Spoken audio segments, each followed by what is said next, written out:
Okay.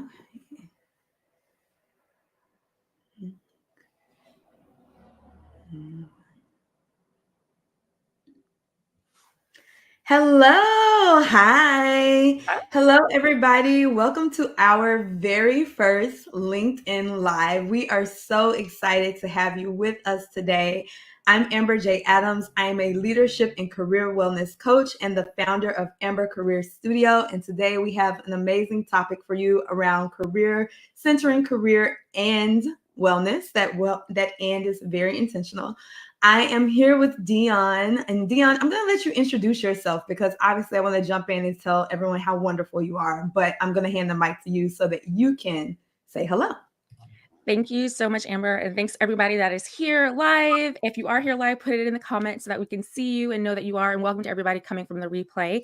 My name is Dion Nicole, and I am an intuition guide for women pioneers. And what does that mean? It's women who know that they are the first in their world to want to do something. And I help them with their intuition and building up the fortitude for the journey ahead.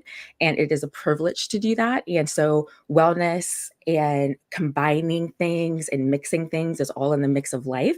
And that's why, to me, having a conversation about career without wellness just can't happen. So Exactly. when Amber and I were talking, we were just like, we need to make sure that people are understanding this. And so we're so glad that you are here. And just to give you a little idea of what this time together is going to look like, Amber and I are going to spend some time asking each other some questions. We would love to receive questions from you in the chat as well, because we're going to have a Q&A. It's going to be very interactive in that sense. And I am just so thrilled that we're having this conversation. So are you ready, Amber? I am always, Amber stays ready. I'm ready. I love it. Okay. So I want to hear from you, especially in your role as an executive and leadership coach. Like, what do you think is fueling the focus on wellness in the career space? Right. That is such a good question. So I think that we have been slowly but surely starting to really get into this topic. And I think that the pandemic just really shot it forward. So I think that we were already talking about work-life balance and getting into conversations about what does that actually mean for my life. But in the last couple of years, we have seen more of an emphasis on people wanting to not just have work-life balance, but I would even say work-life harmony, right? And so when we think about that work life harmony, what we're saying is that the things that you do aren't combating each other. And I think that, especially, I work with mid career leaders in that space. If you've been working for quite some time, you understand that there is a push and a pull that can happen in that career space. And a lot of times you end up putting yourself on the back burner. And so now we're getting to this space where we're talking about how can what I do on the day to day really match up with who I am, who I wish to be, how I want to show up, and how I want to feel. And so all of these things are really fueling this movement towards people talking more about wanting to be in alignment with the work that they do and also wanting to feel as if really their whole entire situation is really one that makes them feel as if they're moving themselves forward. And I would say not staying stuck in that place, that it becomes easy to do so when you are putting yourself on the back burner. What this is such you tie that into bow so well, because it's speaking to a lot of different aspects of the challenges that people have, especially when we are entering back into still work from home and going into Yes. the office, and people balancing different kind of lifestyles and moving and all of those different things. Where should a person kind of focus their attention if Mhm. they feel overwhelmed and they're basically like, I can only focus on career right now. Like, I do not have time to focus on well. Mm. Right. I mean, I think the first thing is saying that the two have to be integrated. And that is the challenge that we all face because we tend to live in a society that doesn't necessarily put those two things together in a way that can feel harmonious for you, right? So one of the things that I always tell people is look for the places where you can gain some sense of control.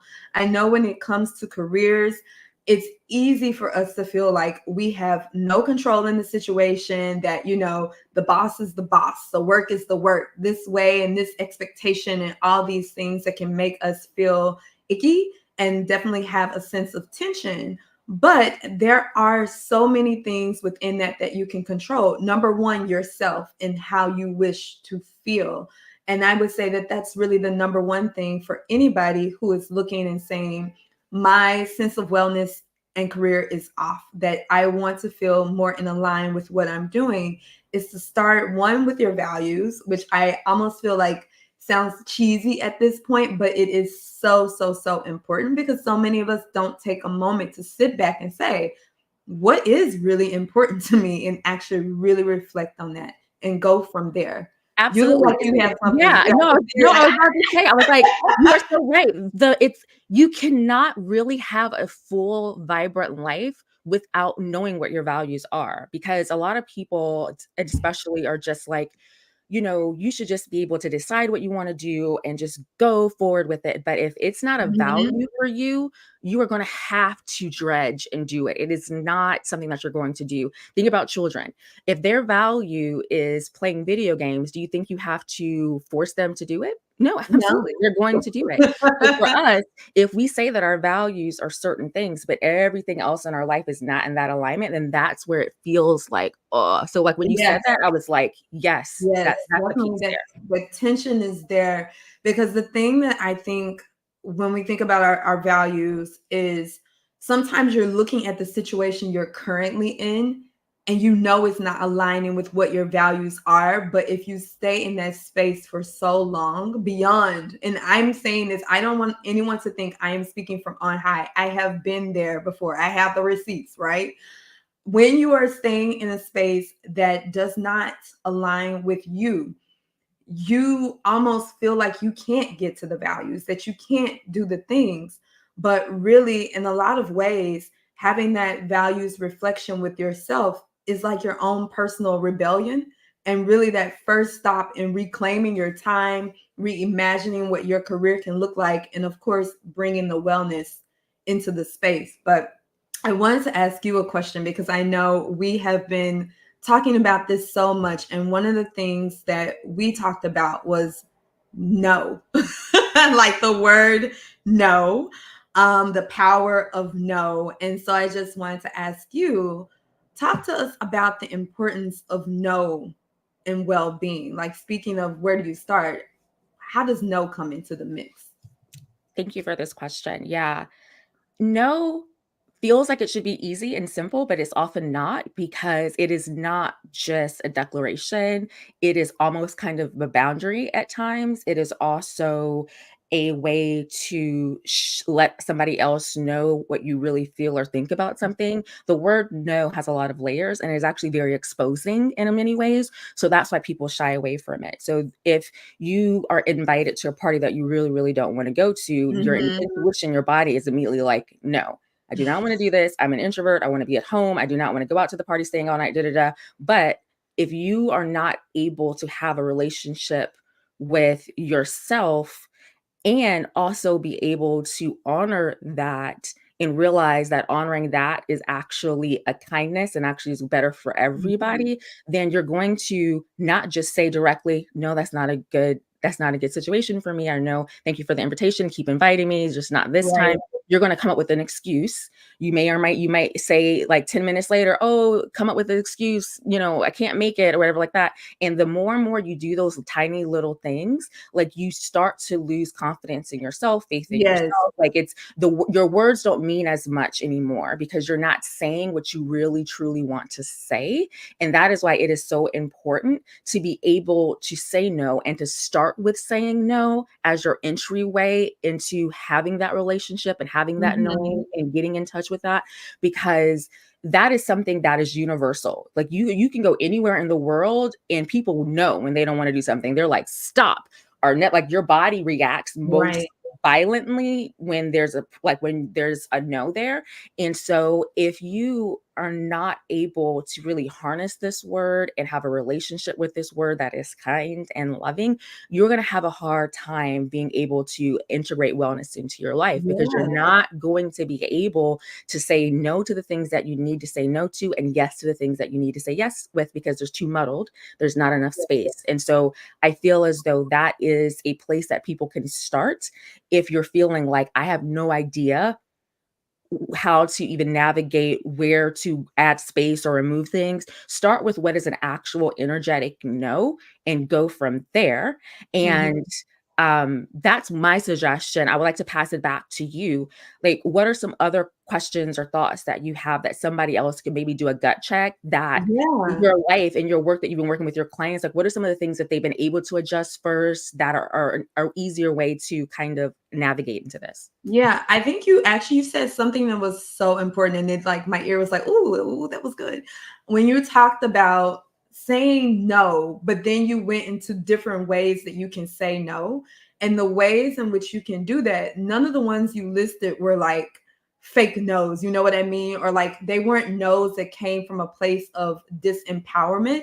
It was like, you know what, this isn't the right moment for me to do this, or I'm sorry, I'm unavailable to do XYZ, but maybe next time. Like it was standing in the power of that no. And I think bringing it back to that work context, that's so important, because I think when it comes to no, this is a place where people do start to lose some of their sense of self and their agency, because you feel like, well, I can't tell the boss no, I can't tell this coworker no.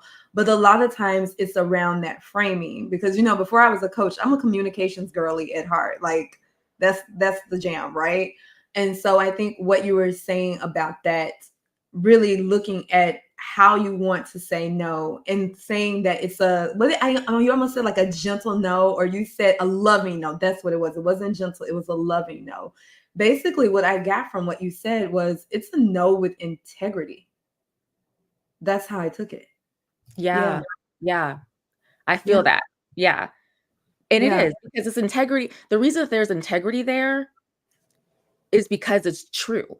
Yes. It's not that you're saying it, it's because you mean it and the other person understands that and they can receive it. A person knows when you're wishy-washy. A person knows when you're not confident in your no. A person Mhm. knows, they already know sensing. So that's why you'll get follow-up questions, or that's why people would check on you. Are you really coming? Like if you're the type of person Right. who people are always like, are you really coming? And sometimes Or people like, are hey, kind of are you shady. sure? Then you're Yes. putting out something that they understand that you are not in integrity with your words. You're not in integrity with that. And it's just a signal. And do not feel bad if that is where you are right now. Like we all are there. There's certain situations that are easier for us to say no to Yes. and not, like different people, different, like again, work situation is very different than saying no to somebody at the grocery store that you don't know. And there's levels to it, but I Mhm. think it is a nice gateway. And I think that you shared some points that people could Yeah. think about. Just the language, because I'm a communications girl too. I'm copywriter Yes, by we trade. are. And Both of us. yes, You're on the stream with two comms people. Like,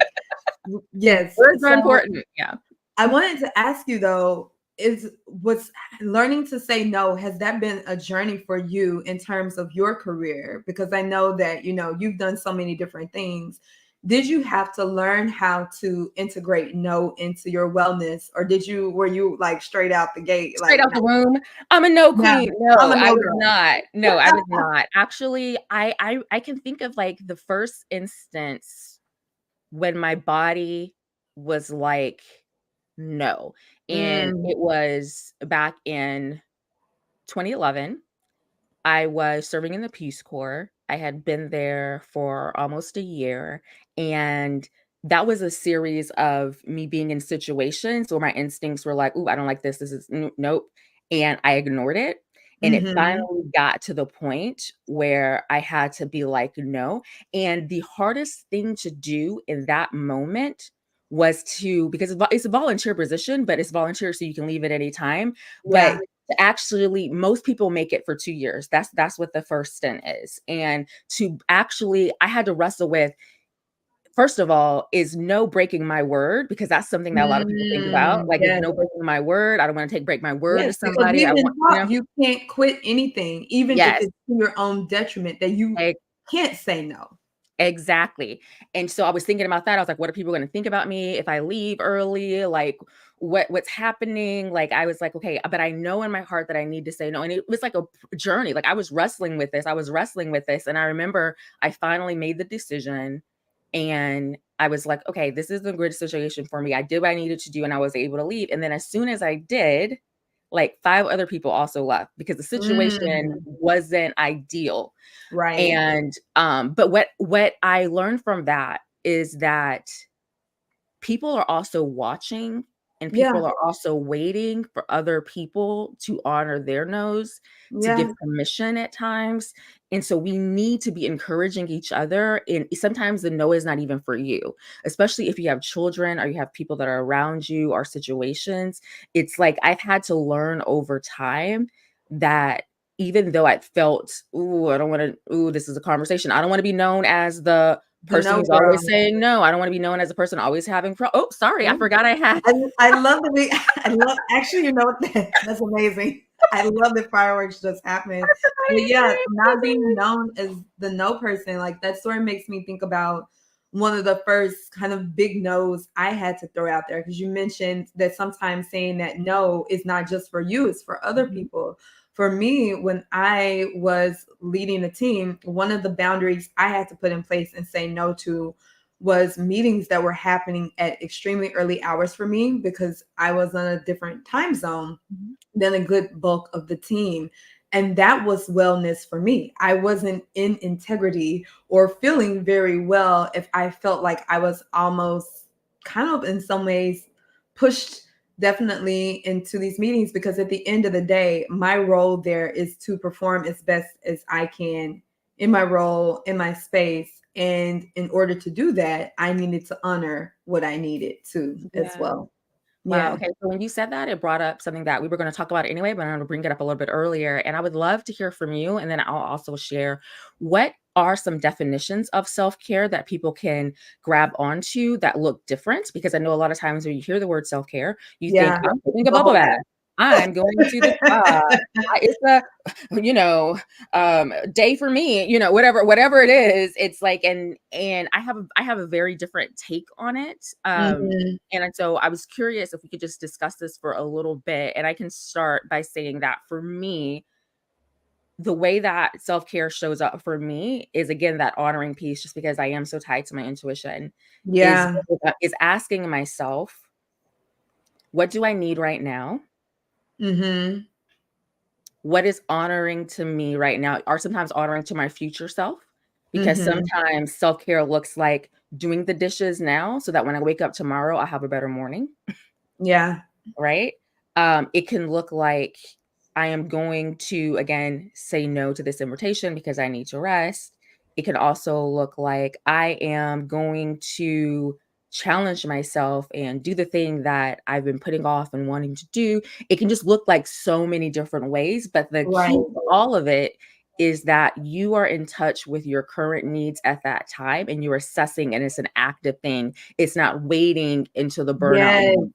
Yes, that is exactly what I was going to say, which is I feel like sometimes self-care, whether we're talking about life, we're talking about career, is talked about very much in this space of something that happens after the thing is done. Because even if you think about the bubble bath, it's like almost it's not taking care of you in the moment. It's like, oh, I feel so drained by all of these things that I need to go off and do this. Or, happy hour. At the end of the day, everybody comes around. They're like, oh, girl, I had a week. It was a week. I need this, right?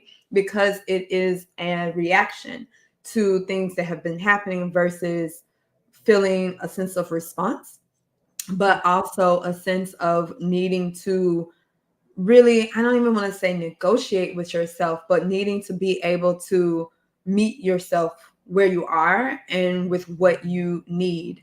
I think in the career space, self care really looks like taking the time to do that 360, because one of the things that happens, I see this with my clients, I saw this with myself, is that you just keep going and going and going and going. And you tell yourself, well, this is okay. I'm going to buy. Like for me, I used to say, if you wanted to find me, you could find me at TJ Maxx on Wall Street. because I spent a lot of time there doing shopping to kind of just hide from how I was really feeling about my life and how my career and my life were intertwined at the time. And so this wasn't self-care for me. It was retail therapy, which capitalism loves the idea of. Yeah. Yeah. But it wasn't actually me doing something for myself and taking that moment to reflect and say, what do I really want? I think a lot of the things that we'll talk about here and that we already have go back to this place of when we're talking about wellness, centering wellness in your life, your career. It's really centering yourself and saying, what do I want? And that's not something that people get to do all the time. I think that self-care starts there. Yeah. Yeah. Yeah, it does. And it's specifically harder, I think. Well, not hard. There's different versions of hard. It kind of depends on your Yeah. situation, or the energetic levels that you have, or like the demands that you have. But I do feel as though these days, whether you are working in a career and in a job that is like a corporate job, or in a job Right. that you are not in full control of all aspects, or even if you're an Mhm. entrepreneur and you have a little bit more control, but there's still some things that are like you have to do as an entrepreneur. But it's that feeling of I don't feel in control. Yeah. And that when that happens, you feel like you always are constantly playing catch up, Yes. and it's harder to get traction. And so one of the things that you have to do, whether you're working in a career or you're not, in like a career in a corporate sense, or you're an entrepreneur, is really identify what are my must-haves, and then what are the nice to haves, as far as the conditions that you need to work in to thrive. And then Right. whatever those must haves are, you have to optimize for that. Regard if it means going and getting accommodations, if it means having that conversation, if it means saying, hey, like, I know that this was not traditionally a job where I need to work from home, but I actually work best at home. Is there a way that we can try it out and do a trial and you can test my work, whatever? It's like advocating for yourself for those things that must happen. And even when Mhm. you are or even if you're an entrepreneur and you have to put your own guardrails on, literally telling yourself, these are the hours that I'm going to work with. I Yeah. know that when I'm working with my productivity clients, I've always basically like, you need to figure out what your peak amount of hours is to work, Yes. and then honor that. If it's 4 hours, then you're done. If it's 5 hours, then you're done. And you maximize for that, and you get clear on that, because what happens is you can do a lot in 4 or 5 hours.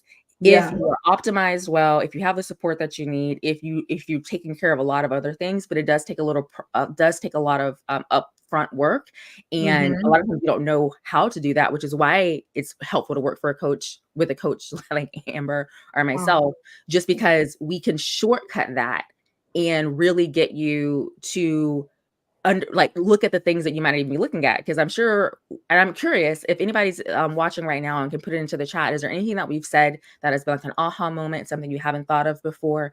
Because love those a are good like blind spots, and these are the kind of conversations that I hope that you'll also be able to have with your friends and your loved ones, so that you can spot each other's blind spots, and spot each other's natural tendencies, because people who are around around 11 o'clock you get hungry. They'll tell right. you. Talk about self-care. You know what I mean? So even if you're not aware of it, you can crowdsource this to kind of understand, like, how do I get help taking care of me? You know what I mean? Yeah. Yes, absolutely. Like, I think that's so good. And I love that you mentioned entrepreneurs and people who are working in unconventional situations, because one of the things that I think is so important, and I did a workshop on this late last year about being the CEO of your role, that even if you are working for someone else, or you're in a corporate structure, organization, nonprofit, all the different things, you answer to somebody. There is still a lot of agency that you can have in your role. And I have to say this while we're talking. One of the things that I get really excited about when I talk to people who are entrepreneurs, or who are really thinking about their career in unconventional ways, is that I feel like for us, and I speak to my mid-career kind of millennials in this moment, we're about to step into serious leadership. So like, I work with a lot of leaders rising leaders, emerging leaders, people who are in director level roles, manager level roles. But the thing is, we've got next. So, all the stuff we are talking about right now, what really excites me about this conversation is that these are things that I fully 100%, and I stand 10 toes down on this, all my little toes, right? All the toes. That we, that we can change work culture. I 100% believe that we can change work culture, that all of us here today who are thinking about career wellness, who want to center and make sure that this is a part of how we spend our work days and work lives, we have the power to start pulling in more of this stuff. Even if you are still answering to other people, maybe you have a team, you might even be, in the individual contributor spot with no desire for management whatsoever. There are still things that you can do in your space to start to open this up for people who are on your team and people who are around you. Like you talked about earlier, Dion, that modeling and being the person who does the things that really opens the space for other people. Yeah, you're getting fired up, Amber. Why are you so fired up? Tell me. You know what? I mean, to be honest with you, and I feel like little bits and pieces of my story are everywhere, but sometimes I need to sit down and really like get it out. I get so fired up about this because cheesy to say, whatever. I think we're all aware that we have one life, but we don't necessarily spend our days, and we shouldn't spend our days like, oh God, I only have one life to live. So therefore, blah, blah, blah. But in a lot of ways, it is something that I think is really important. And that really encourages me to keep doing what I'm doing. That to me is like the reason for it all, is because I want people. Before I was a coach, I had a blog called the Fab Life Project, which exists as a podcast now. And it was all about, one, pushing back against the status quo. I'm still that girl. But also about how can you design your life to be and work on your own terms? How can you look at how you want to spend your day and really maximize it for yourself? And so it was always encouraging people in that space. I do the same thing now because at the end of the day, I was like, you know what? I can't tell people I want you to have a good life and encourage you to have a good life and pretend as if careers don't exist. Pretend as if work and jobs and all that stuff does not exist. It's completely outrageous because everything comes through the career door. If you think about wellness and you think about your health, how much of your life is impacted by your career? We know money. That's, we all know that one. But you think about your relationships, the way that you're able to relate to your family, the time that you spend with family, the time you spend with friends, how you actually show up when you are there. Are you present? Are you scrolling on the phone because maybe there's an email coming in that shouldn't be coming in at the time that you are receiving it? All these different things really come together and they impact how we live our lives. So yeah, I'm fired up. Yeah. Girl is fired up. No, 100%. and Like I yeah, am. I resonate so much with you and your story, and this is why we make such a great why we connected so well, because Yeah. along those same themes of the understanding that so many of the social constructs that are in the world are made up in the sense that somebody just decided that this is the way that it's going to be, and we have to sometimes live within that. And so, like, having a career, like you said, and work is all of those things, but there's also still power and you deciding what that can look like for you. And I Right. think that's the piece that is super excited about, making sure that you are tying in yourself, which is the wellness, and the career, which is your calling, which is what you're trying to do, and making sure that you're making room for both of those and that you are not denying that. So there Yeah. is not that tension, that going back and forth. Because for me, one of the things that I've seen with my clients is this resistance to truly allow themselves to surrender unapologetically to the thing that Mm. they really want to do, to Yeah. how they really want to show up, to the Yes. path they really want to take. And it's because there is so much that is not, that is kind of hostile out into the world, but Yeah. it's also making sure that, okay, that might be, but if I know how to take care of myself, I go with myself wherever I go. And that's Right. the power piece. So if you can stand strong and this is the wellness of my life, that this is like the thing that I am going to center and allow to be the center, and everything else revolves around that, then no matter what you do, no matter what career you take, no matter what path you have, you're coming with yourself and you're going to be okay. I feel like that's the happy ending, is that like Yeah. it's not this tension. It's all of it together. Yes, and I do improv. I love improv. Yes, Yes, and me too. there is no, Yes. Yes, and that is very, very true. I think, you know, when we're in the space and when we're feeling funky. So if we have anybody out there who's watching this and you're like, oh man, maybe you're feeling it. Maybe this called out to you because you're like, you know what, I really, really need to talk about this piece.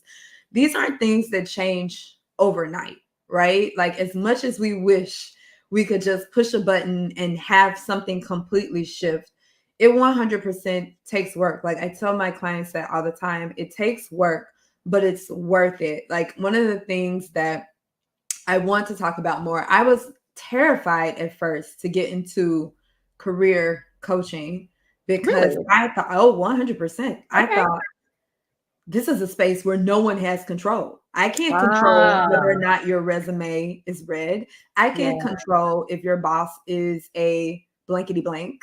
I'm going to keep it G rated because it's LinkedIn. yeah. I can't control any of these factors. And so for a while, I felt like, I don't know if this is really the work I want to do. Maybe I should like do some other type of coaching. But then I came to the place, one, with working with clients and just kind of really doing that hard reflection that I can't tell you to reflect and I don't reflect as Right. well. Yeah. It was like, but at the end of the day, that's right. None of us can control all of those outside factors. The thing we have control over is ourselves. And I have seen that with my clients, with people that I've worked with my fellow coaching friends who have clients, because the coaches like to get together and kiki, that when people come into their power and they see what they have control over, because you were talking about those blocks. And one of those blocks is that people get so blocked. And I'm not going to say people, I'm going to say we, because, we're human. We get so blocked that we start to relinquish our idea of having control over anything in our life, in our career. And we feel like, well, it's like this, or I need to find a reason as to why, and this, and this, and this, and this, and this. And I think right now, especially, we're living in a time where, we're seeing so many different, like the layoffs happening and just craziness all over the place, that this is a moment where we are seeing the places where you don't have control, but it's also a big moment to see the spaces where you do. Yeah. Yeah. Yeah. Yeah. Yeah. And there's a lot of space. You have so much more control than you realize, Yeah. because I think okay, so this is something that I do want to talk about. This just came to me as you were talking about, because you're like, we feel like we don't have control, but we always have control always. It's not Over always easy. something. Yeah. It's Yeah, not always easy. I like it's that. It's not not always easy, always it's easy. always simple, but it's like, technically, you could leave the job if you wanted to. Is it gonna be easy? Is it gonna be ideal? Is it gonna be yes. You could choose to date this person or not date this person. Is it gonna be ideal? Like, there's always, like, some things that are like, it feels like, "Well, no, I'm in this Yeah. situation. I have to stay in this situation. I started it." Like, again, we were talking about, like, you can't quit. Like, it's like that feeling of, once you start something, I have to stick in it. Like, I can't change. I have to, like, I Yeah. like, get zeroed into it. But I do feel as though if you actually start to believe and operate as though you do have way more agency than you realize, and you start asking yourself different questions, and those different questions can look like, what can I change about this right now? May not be forever, but just how can I make this better right now? And then those questions are, once you start getting some breathing space and when you start Mhm. getting some opening, then you can start asking different questions. Who can I have a conversation with, or who can I get support from, or where can I go? And then you start doing those things. But I think you're so right, is that it feels as though there are some roadblocks, and there are. I'm not Yeah. I'm not ignoring I'm not ignorant to the world, But I want us to just also acknowledge that you do yourself a disservice energetically and emotionally if you accept that as the end of the story. Yes. And that is not the time you to have. Right. I love that. Like, I think that's a good place to land with the takeaways Yeah. that we would like for people to have coming out of this conversation. Like, I love that idea of it not being the end of the story, because we're both comms girls, so we know storytelling is everything, and the stories you tell yourself about who you are and what you're capable of, it's the most important thing that you can do. Really, really, really is the most important thing that you can do. So, Yeah. yeah. Yeah. Yeah. Oh my goodness. This has been so amazing. It has I been feel so I just and it feels like this feels like self-care. Having these conversations feel like Yes. self-care, you To know? me, it feels like self-care and very much career wellness, and also to some degree, a bit of a rebellion Yeah. to do this on LinkedIn. Like, this was Yeah. intentional This wasn't yep. because LinkedIn and being in this career space, a space where I think we have all at some time felt the tension of, what it's like, the kind of the tension and the chaos of being in that mid-career space and kind of seeing, the different things happening as you scroll Mhm. by, and how we are right in the midst of reimagining what professional means. We are reimagining what it looks like to work with each other, maybe not in the same building, not on the same continent. There's just so much space for us to really navigate these conversations. And I love the idea of doing this on LinkedIn and saying we're putting the stake in the ground, 10 toes down on the fact that wellness is important. It is not something that we should put on the back burner, and should be just as much talked about as networking, job interviewing, negotiation, all the things that are typically seen in the job space. Wellness should be a part of that as well. Absolutely. And one of the things that I want to share with everybody, especially who watching this in the replay or right now, if you want to have further conversations or if you want us to come back, this is our very first live. We're just like experiencing this. We would love to come back. If that's something that you want, just let us know. And we talked about values earlier. I have a values quiz that I use with all of my clients by Dr. Demartini that you can go look up, and I can get you that link if you want to send me a DM or put it in the comments, whatever. We're going to get you the information that you need. You just let us know what it is that you're looking I for. And love a good even if we quiz. can't help you, we'll get you in the right direction, right? Because we can 100. help you with a lot. But that our goal here is to first honor ourselves because it's Valentine's Day. So it's that self-love. It's not just, to love everyone. But it's also to create the space where people can show up as themselves. Like that is what we are here for. That is how we are showing up on LinkedIn. That's how I want you to feel like you have a space. And if there is no other space, you know that you have it with us. Thank you. I think that was beautifully said. I think we're done. I feel Yeah, like we have had it such a feels complete. great it does feel very complete. We've had such a great conversation. Thank you to everyone who caught us live. Thank you to those of you who will catch us on the replay. If something resonated with you, feel free to share. We appreciate it. Yeah. Oh, hearts. There we go. Fireworks and hearts. I love it. So appropriate. All right. Thank you, Bye, everybody. everyone. Happy day. Happy day. That's perfect.